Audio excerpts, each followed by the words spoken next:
नमस्कार. महाराष्ट्रामध्ये मराठा बांधवांची आंदोलन सुरू आहेत. खरं तर बऱ्याच वर्षापासूनची मराठा बांधवांची आरक्षणाची मागणी आहे आणि ती मागणी त्यांची स्वाभाविक आहे. त्यांना 100% आरक्षण भेटलं पाहिजे. मागच्या काळात युती सरकारच्या काळामध्ये तो प्रयत्न झाला, परंतु ते आरक्षण टिकलं गेलं नाही.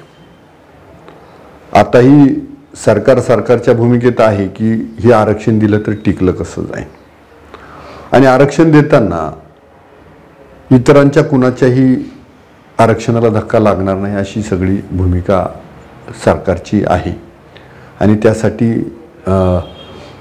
वेळ मागवला जातोय. तशी सगळे रात्रंदिवस याच्यावरती काम चालू आहे.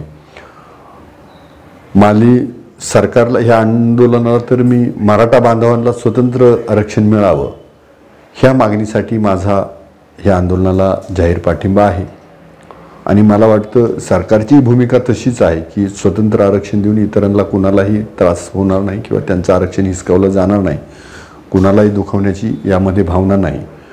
तर असं सगळं व्हावं आणि यासाठी लवकरात लवकर हा निर्णय घेतला जावा. तातडीनं विशेष अधिवेशन बोलवलं जावं आणि त्यामध्ये हा प्रश्न मार्गी लागावा.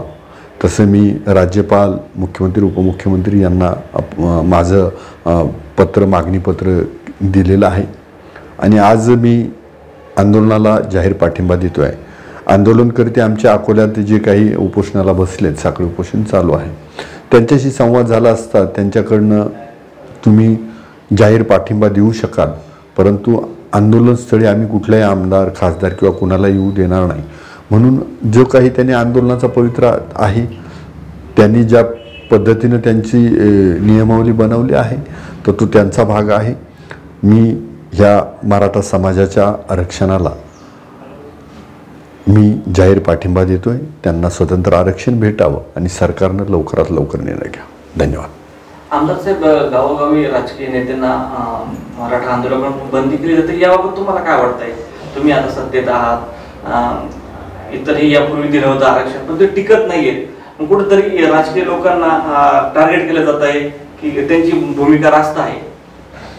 आता काय होतं की बरेच जे काही सामान्य लोक आहे, सरळ लोक आहे, हे सरळ आरक्षणासाठी काम करत आहे. पण त्याच्यात असेही काही घटक आहेत की ह्या महायुतीच्या किंवा सरकारच्या विरोधातली जी मंडळी आहे त्यात हे वातावरण निर्माण झालं आहे. तर याचा कुठंतरी फायदा घेऊन ते त्यांचं चलती करून घ्यायला पाहत आहे असंही काही ठिकाणी आहे.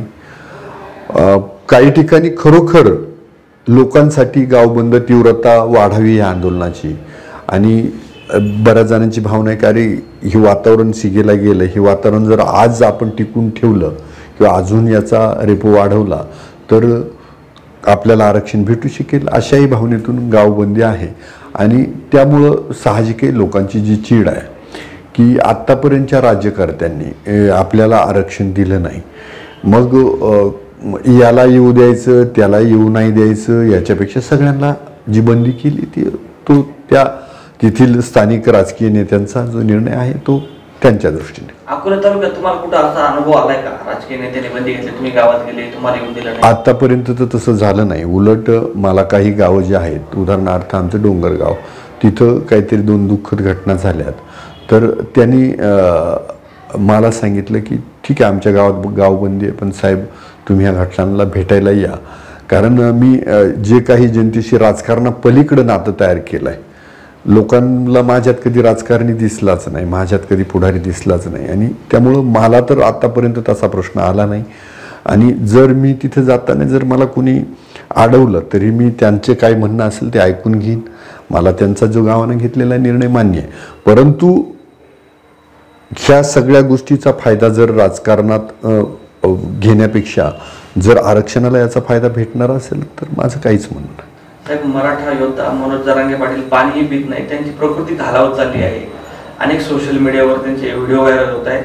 अनेक महिला भगिनी त्यांना म्हणतात पाणी पे, पण ते ठाम आहेत. त्यांची प्रकृती अत्यवस्थ वाटते. त्यांना काय आवाहन कराल तुम्ही? मनोज जरांगे पाटील जे मराठा समाजासाठी लढत आहे. खरं तर ईश्वर त्यासाठी त्यांना बळ देऊ, परंतु त्यांनी जो पाण्याचा त्याग केला आहे तो करायला नाही पाहिजे. कारण एक डॉक्टर म्हणून मी सांगू शकतो की ती घातक आहे, किडन्या फेल होणं किंवा बाकीच्या डिहायड्रेशन होणं.